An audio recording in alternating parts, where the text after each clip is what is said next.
Welcome to Shipp's Tips, episode 23, I think. So this has been going a long time. I know everybody out there always says to me, Des, can you keep doing those Shipp's Tips, because we absolutely love them. Now this is going to be slightly different today. I'm going to treat this like a diary piece as well as doing some fishing. I'm going to be sort of talking to you about things that I've done recently, and also that is going to, obviously I've done that for several years, and you're going to find out exactly what I've done in this sort of Shipp's Tips 23. Now what I mean by that is introducing, well, let's talk about the venue first. I've got out of my van this morning. I'm at Moorlands Farm. I'm on the beautiful Meadow Lake, and thanks for Grant for obviously letting us on. The first thing I've done was walked out onto the lake, and I cannot believe how clear this lake is gone. They've had a real cold snap up here. Then we've had loads of rain. It's typical winter now, isn't it? We get that sort of weather where nothing's settled, and I'm pretty sure this water is going to be absolutely freezing cold. I can probably see, I estimate, between 2 and 2.5 foot in front of my platform. I can see all the stones. So that's how clear this lake's going to be. So it's going to be no pushover today of catching these fish in Meadow Lake. Now, one thing I do, and I have done, and when I've been in tough areas, probably more so when I've been in good areas, is introducing a lot of ground bait. And that has got me out of trouble no end in festivals and obviously my normal open matches. It's something I think you guys will have to try. You know, I've been in areas recently when it's been really tough fishing. I've done this sort of big potting loose ground bait, and it has got me, you know, instead of coming virtually last in the section, I've actually come third and, you know, even won a section. So it's a really important on my winter fishing, and that's exactly what I'm going to do today. As well as I'm obviously going to do some fishing. We're not just going to be doing that. We're going to be talking about, you know, trying to give you some winter tips on how to catch silverfish, mostly silverfish, but we're going to catch a few F1s because there's loads of F1s in this lake as well. But the conditions are going to make it really tricky. It's something I've never done at Moorlands Farm, putting lots of ground bait in loose, but I'm pretty sure it's going to work. So let's get back. I've got my gear on my platform. I'm going to set everything up, mix my ground bait up, and I'm sure we're going to have a great day's fishing. Got everything ready to go now. Now, like I said in the intro part, this sort of Shipp's Tips is all about, you know, this time of year fishing from me.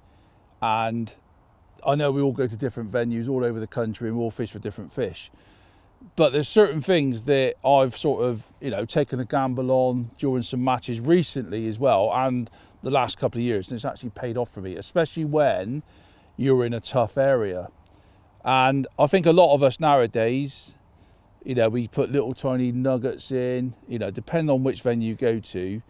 But the way I've attacked my short line on certain venues, so I mean like a mixture of fish, I mean I'm trying to catch some silvers, possibly some F1s, and the difference, no matter how cold it is and how bad the weather is, the fish have eventually come over it. And you can only go on, I think, you can only go on the results that you get from people around you. And then you see how deadly, you know, some of the tactics that I'll show you today. I mean, I'm at Moorlands Farm. Obviously, I'm fishing for silverfish mostly. We will catch, obviously, a few F1s, I think. But we are mostly fishing for silverfish. It's something I absolutely enjoy massively during the winter months. First things I've noticed on getting to the venue today, the weather, as per normal, has been all over the shop. We've had some cold weather. We've had loads of rain. Getting here today on Meadow Pool, and our cat is really clear. Now, obviously, the ground bait I've mixed up is suiting what the conditions I'm fishing with today. If it had been really chocolate brown, I would have probably fished a slightly lighter ground bait, but I'll put a bit of dark ground bait in today to give us the best chance, I think, of catching the fish and getting the fish to settle in your peg.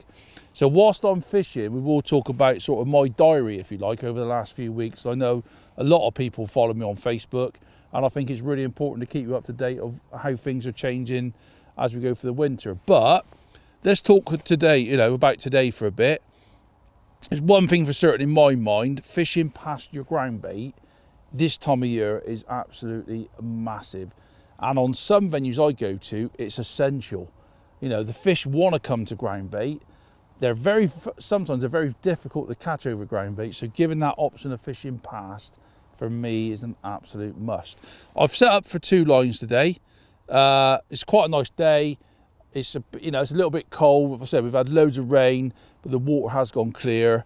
I'm not going to put loads of bait in long, but sure, I'm going to show you exactly what you can do to actually hopefully get the skimmers to come in your peg, and then you can catch them past your ground bait. So I'm going to feed my long line short first. Let's get some ground bait. So I've got my F1 and my Pro Fatchers there. I'm going to put 5 big handfuls in there, which is quite a lot of ground bait. And in there I'm literally going to put just a few offerings, hardly anything, few pinkies, few casters. That's one thing. The ground bait will attract the fish in your peg rather than the loose feed, but I'm going to put the loose feed, or a little bit of loose feed, just past the ground bait. But I will have a negative ground bait line off to an angle, so that's where we're going to start. But I'm not going to put loads of ground bait in long. I'm going to one thing is probably a lot of you guys won't do is actually attack the short line. And hopefully at Moorlands, I've never done it in Moorlands, we'll give it a go and see what happens. So I'm going to get me pot. Now out long, I'm going to put a ball like that, a bit of a golf ball size, and I'm going to fill the pot up with loose. So that's 14.5 meters, which is quite a way out, but we've got nice conditions today. So I'm going to put that roughly about ½ meter back. So let's go and put that in.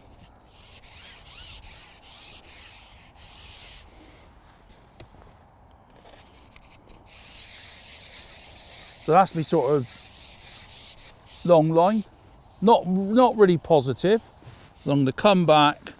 So I've got about ½ meter of pole behind me. Get that straight in. I've mixed that so it's nice and damp, because when I put it in loose, I want to make sure it goes down. Now off to an angle, exactly the same depth, I'm literally going to put in just a tiny little ball like that. Probably about half the size of what I put in on that other line. Now that's going to be my starting line. I probably should have fed that first, but don't worry too much. So again, 14.5 meters, a little tiny bit short, so I got the option of going past. So I got me marked up with a silver birch tree opposite. Probably about 5 meters away from. And then a top kit and 3.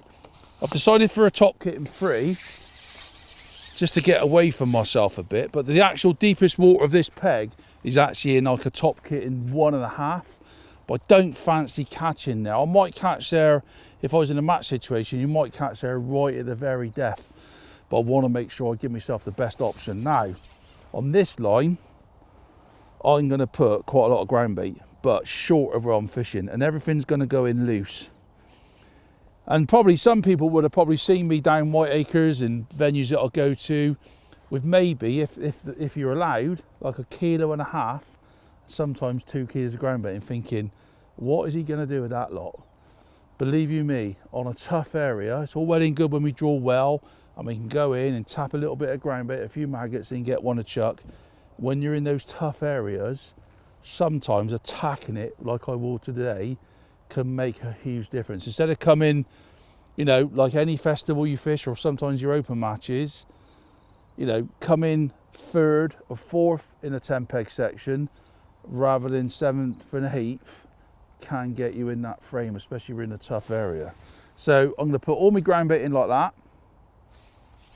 Very, very odd. Obviously there's only a few bits and pieces in that. So that's a top kit and 3. So I'm going to come back half a section.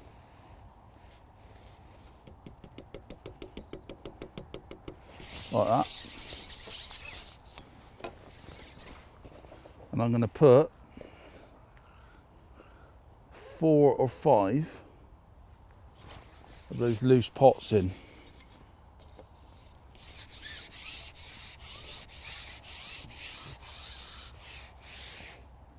Very positive.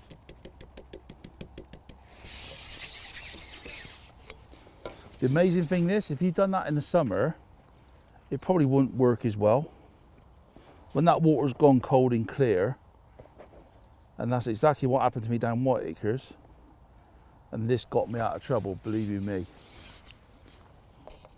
And that's what Shipp Tips is all about. You know, do try and give you some nice things to try. Just spread them out just a little bit. So we're going to put one more in. And I'll even do this. It's funny because I actually fish a snake lake near where I live. And the amazing thing is, the skimmers are really, really crafty. And in the deep water, so I'm talking down the track, you can put tiny little bits of ground bait in and you'll get an odd bite. And they are really, really crafty. It's good fishing, but it's very sort of crafty to get on the hook. And in some of the matches, well, every match that I fish there in the winter time, there's a shelf, like a 4-foot shelf. So it's probably where you would fish for carp. Even in the depths of winters, you can put a big pot of loose in like that. You don't catch loads of fish over it, but when you drop in on it, you get a bite, and it's these great big skimmers. And unless you put that amount of ground bait in, you don't catch one. It's amazing. And you can like get 1 or 2 bites, and then you've got to put another pot in, get away from that line for a little bit, and then go back on it. But when you've weighed in at the end, you've caught all these big skimmers, and everybody's like, how the hell have you caught them? We don't see them normally. And it's the same in a lot of venues. Them big skimmers, the nice size skimmers, unless you feed them, it's like big carp fish in the summer. You know, unless you put a big pot of bait in, they won't come over it. So just keep that in mind, give it a go, because it does work. So let's get that last pot in short. That's why we go out, you know, me and Jake go out. And there's some nice little diary pieces that we do, really. You know, very, very positive. Bearing in mind this water is really, really clear. I think it's going to take a little while to catch. But as we go along, we will obviously keep you informed. Rig-wise today, nice and simple. Got 011 main line. I've got a 4B14 and a 4B12 F1 maggot. They're absolutely superb floats, no matter what you're fishing for. Nice tapered shot out, so it's about 4 foot deep. It's quite shallow, so I've got some nice tapered shot on there. Exactly the same on the 4B12, just a slightly lighter float. And I've actually got a number 3 Dura slipping. And me and Jake were having a good old natter this morning about elastics, and I'm actually trying this stuff out, and it is absolutely superb. I'm a very big fan of number 5 and number 6 original slip, but I've tried this and it is absolutely superb. It's beautiful elastic for catching silverfish. So anyway, I thought I'd just show you that. Got a side puller in, so if we do hook some F1s and carp, and I'm down to an 09 hook length, and I've got an 18 SFL, so very, very small. And I'm going to start, I reckon I'm going to start on double pinky, just to see if we can get a couple of bites. And I'm going to start on that negative line and see what happens. Can't wait to get going, actually, to be honest.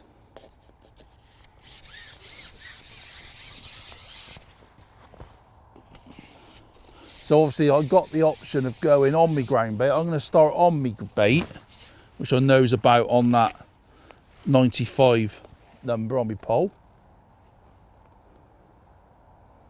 And I've got the option of going past. I've got a little cad pot on as well, because if I want to start tapping some little sort of freebies like maggots or pinkies past, I can do. But I'm just going to start on that little ball and see what happens. But I'm pretty sure it's probably going to be a slow start, and then we'll try and build it up. Obviously loose feeding with a catapult might come in today, and obviously loose feeding short, but we'll see how we go. Oh, hello. That didn't take long, did it? Absolutely brilliant. Look at that elastic. That's brilliant.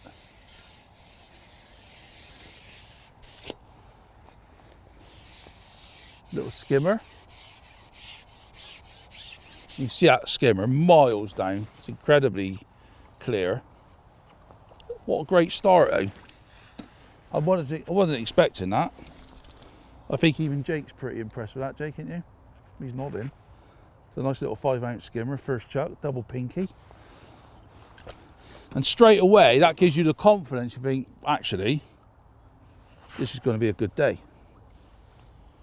So I'll go back on double pinky again. Pinkies on commercials during the winter, not every venue, but some venues can be absolutely deadly. Not just for skimmers as well. You catch a lot of F1s on pinkies. So let's get back out there.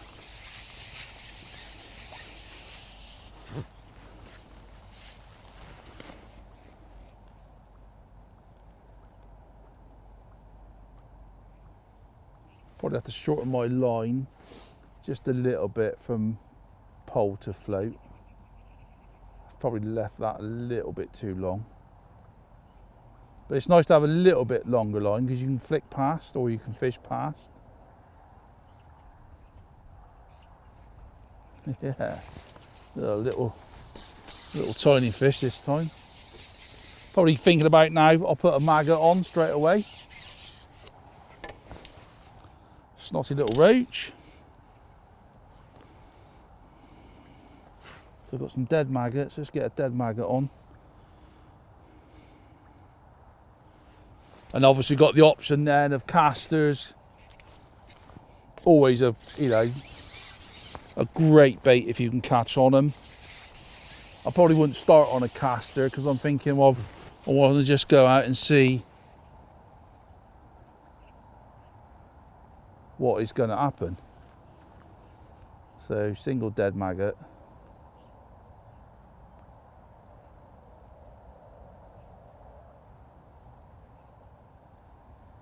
And I'm just trying to feel like I do a lot of my fishing this, unless I know the venue really, really well, is I try to feel myself into it. So for me, like, if I think it's going to fish well, I can cadpot casters or loose feed casters. If I think it's going to be really, really tough, then obviously maggots are probably going to be better.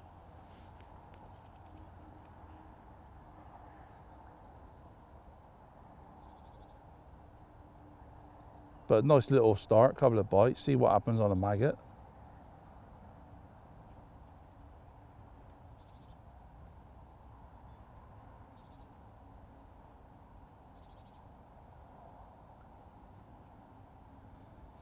I've opted for 14.5 metres because of basically giving me the best chance of catching in probably quite tough conditions. All they're saying, that was a big 10-pound carp just top to my left.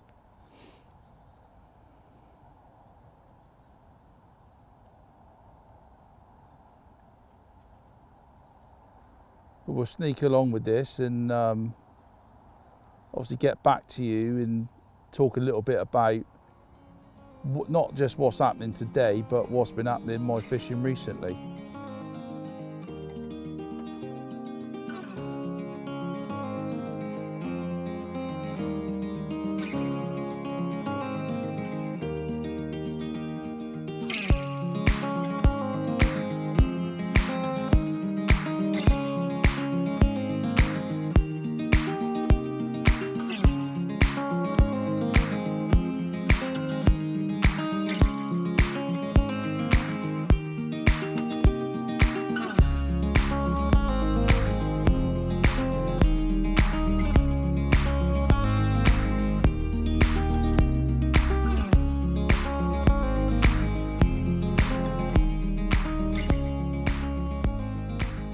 As you can probably tell from the camera, I'm now on my short line. Now this is obviously where I've put those 4 big pots of loose ground bait in. And at the moment I'm fishing, I've tried on it I've probably come on it a little bit too early. It's been about an hour and 45 to 2 hours we've been fishing, and we've had a lovely little run out on them 2 ground bait lines. The best line out long, amazingly. Oh, that was a good fish. That was a proper good fish. So that was right over that, like, obviously really positive ground bait line. And out long, the best line out there has been where I've actually put that little baby ball in. Now, obviously, not knowing moorlands, like in the winter, so don't come here. There's a little tiny fish then. I think we'll just check that bait in a minute. But I've had little skimmers. I've had a couple of F1s out long. Yeah, it's wrecked my maggot, that fish.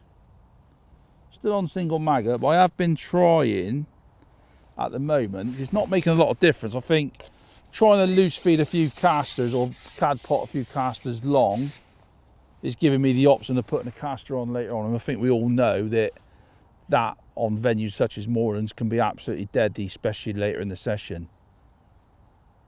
And I'm just throwing a few casters, not many, half a dozen casters on that short line, on it and past it.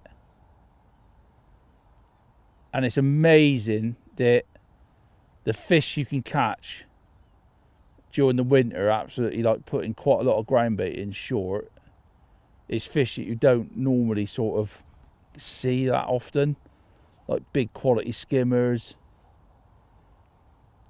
And the nice thing is, if you do it short, you can always fish past it, but it's just a nice option. One, I think it draws them in, and I think a lot of fish in the winter, a lot of quality fish such as big skimmers and F1s, do sit off the bottom, and it's like they're milling around over that ground bait. And if you can feed just past, that's where you can actually get them, you know, get them on the hook. Sometimes they're right on the ground bait. You just got to be quite patient and sit there, and you can just get odd big skimmer. But I've had a few skimmers fishing past. I thought I'd just have a quick go while I'm sort of back talking to you. And obviously timings now, you know, do I top that up? There you go, there's a little fish. Little skimmers feeding today. Little roach that. And obviously depending on what venue you go on, you can change your ground baits to suit. You don't have to use like I have today. You can use match method mix if you're going on like a carp water or a heavily stocked F1 water. Let's just go past. So I'm going right to the end of that top kitten free. Feed a few casters again.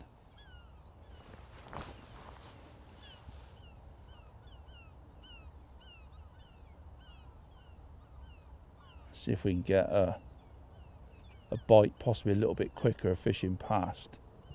Some days, every day is slightly different. Some days you've got a fish right on it, and some days, and it all depends on the venue you go. Some, you know, some venues or some days you can catch an awful lot of fish past and just use that ground bait just to get the fish in your area.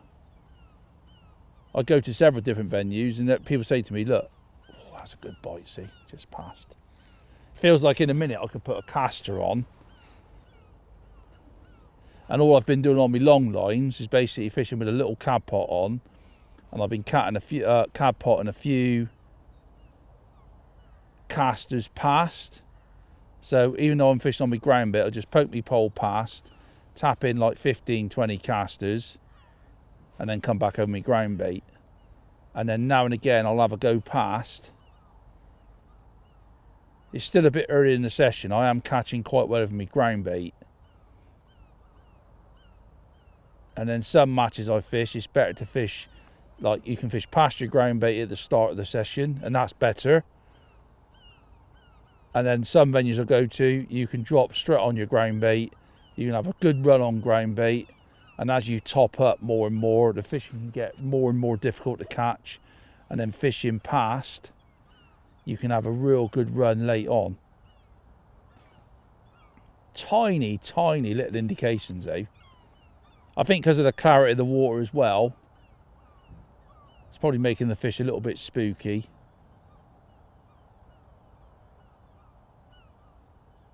But wherever you go, especially if you go to a venue, you know, I can only use Whiteacres as just one of the venues that I've done it on, and it's always in my armoury. I'll have that ground bait with me, and I'll see how I start off, and honestly, it can get you out of trouble massively.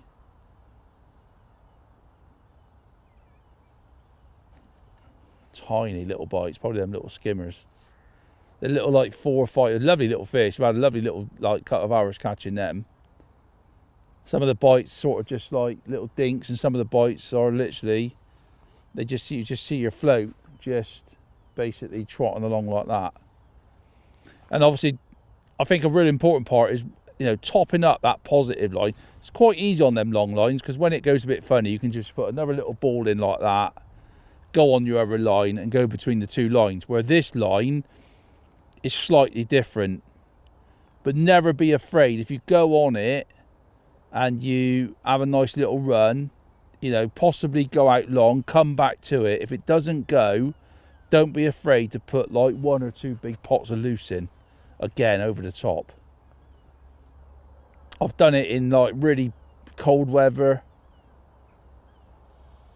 and I learnt doing it by probably being in an area where you're sat there and nothing's happening, and you just think to yourself, I've got nothing to lose here. I've got some ground bait.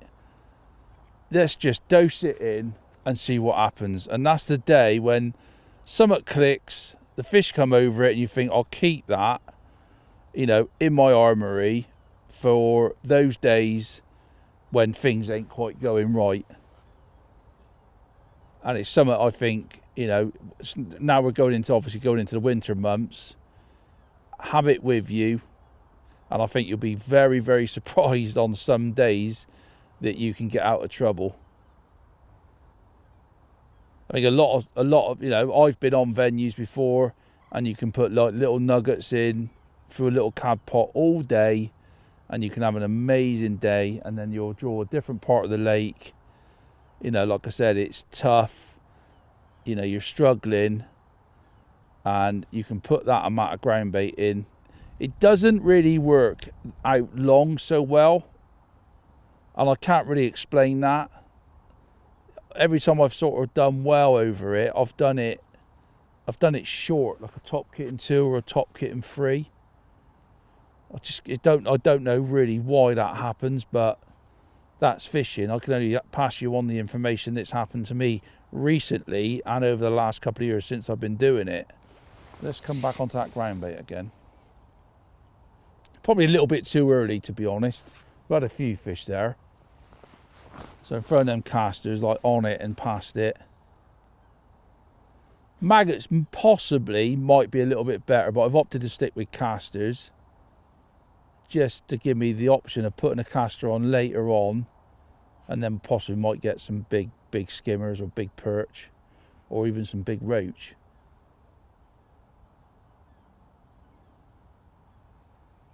But I thought I'd just drop on it just to have a look. I've seen a couple of little sort of like what we call pinging. It's not really a bubble.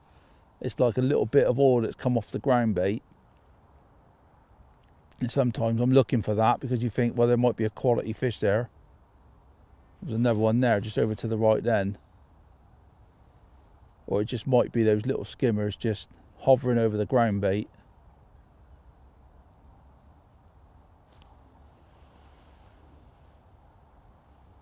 So what I'm going to do is carry on with this. The wind's turned actually. The wind's gone completely the opposite direction it was about half an hour ago.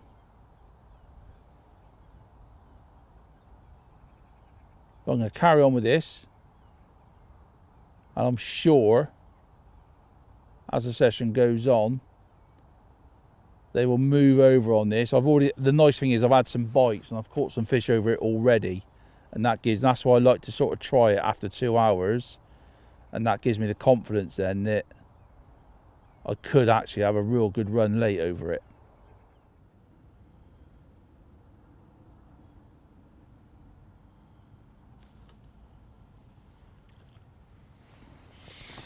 And another one. Now that's on caster. definitely that main, or the heavy, you know, where I've put quite a lot of ground bait in, short. Even for these little skimmers, it's absolutely deadly. And the water is absolutely freezing. I can't believe how cold the fish are. Well, I've just started fishing with casters now. So just having a bit of a gamble, chucking those casters past. Quite nice fishing actually. And just being nice and patient. You could kindle those casters if you want, but it's always nice to throw a few. Little 4x12 strung out F1 maggot. But even in, look at that, even in tough conditions, oh, it's come off. That was a nice fish as well, that. And this is what can happen. And if I'm pretty sure that those fish have been sat over there, all those like 4 big pots.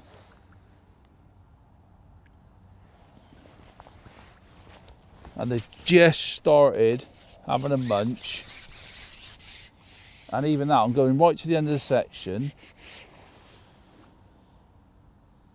So I'm probably a good 600, yeah, 500 to 600 mil past.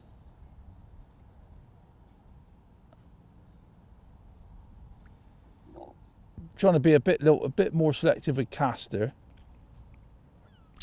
And I think from previous times that I've been fishing all over the country, really, if the water goes clear, casters, especially when silverfish are involved, casters can be really, really good.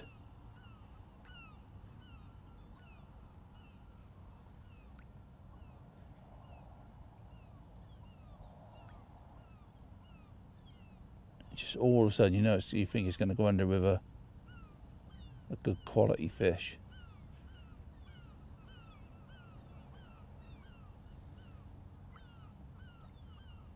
I'm sort of trying to edge me bets fishing past. There's a nice roach just top there actually.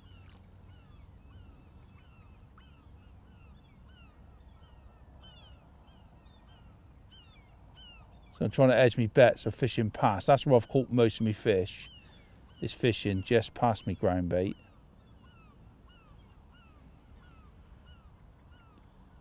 It's massive in fishing now, fishing past your ground bait, especially during the winter months. On a lot of venues, I think.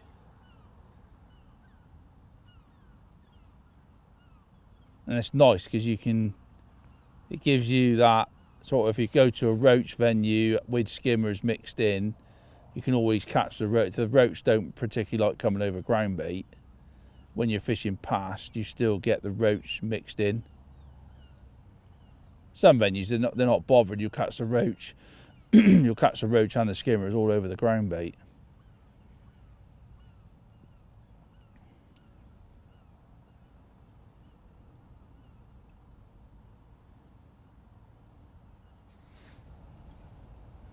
I love this. Oh, there you go. Oh. Well, that ain't no skimmer. Let's chuck a few more casts in. Now, this line is definitely got going. I've had some big skimmers. Oh. That old six original slip that I got on short. It's got to be a carp or an F1, that. He is not happy about the situation, let me tell you. Oh, look at that. Great big F1. Tangled around his dorsal at the minute. You can see how clear that water is. I've seen that fish absolutely miles down. But the best line for quality has been that line that I've dumped that loose ground bait in at the start. Come on it after like an hour and 45, caught a few. This one's going to try and do me on the inside. Get out of there. It's absolutely gin clear.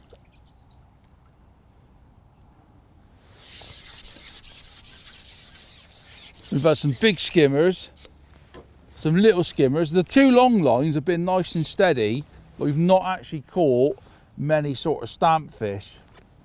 Well, that short line has got better and better. That was on a single caster. That's the second F1 we've had. So it ain't just about catching silverfish, obviously dumping that ground bait in. What happened to me down Whiteacres got me out of trouble. And even in tough conditions like we are today, and what I mean, them fish are absolutely like blocks of ice. I think Grant said that the weather's been like really cold, and then we've had a couple of days of rain. It's gone a bit milder, which ain't always gets out of there. It's not always the best sort of conditions to fish in. Good job I've got my side pullers on. That's a big F1 actually, that. Minuscule bite, literally like little tick, little flick of the float. And we've been fishing for like 2.5 hours. And I think now we could just carry on, and that line, I reckon, would get stronger and stronger. It might be one of them days where you don't want to put any more ground bait in, but if the bite's dried up, and like I said earlier in the film, when we go out, if we come short, caught a couple, left it, come short again and nothing happened, then I would have to make a decision and think, I'll tell you what, I'm not just going to put 1 pot in, I'm going to put 2 pots in. And when you feed that amount of bait, that is always a gamble. Some days I've been on venues that don't feed again. And other days when it just goes dead, you think, well, I've got nothing to lose. I'm going to top up again, put like 2 big loose cups in, leave it and come back on it. Look at him, proper Moorlands F1 that, get in there. That'll do on a day like today, let me tell you. So there you go. It's definitely worked again. Oh, that's a 4 pound F1 that. Perfectly hooked, the top lip there. Let's hold him up.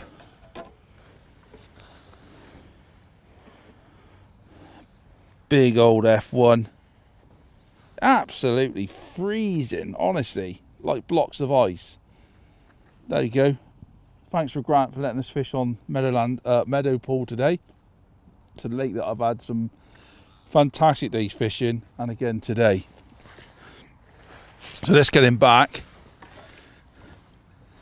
And like I said, never forget, you know, I think we do go into, and myself is included in that, when we can go to venues, we're putting little balls of ground bait in, little loose bits. I know it's absolutely deadly, but for me, on certain venues, never forget that. If you go into a silverfish venue, you can do that out long. But for me, at the moment, where I've been over the last 2 to 3 years,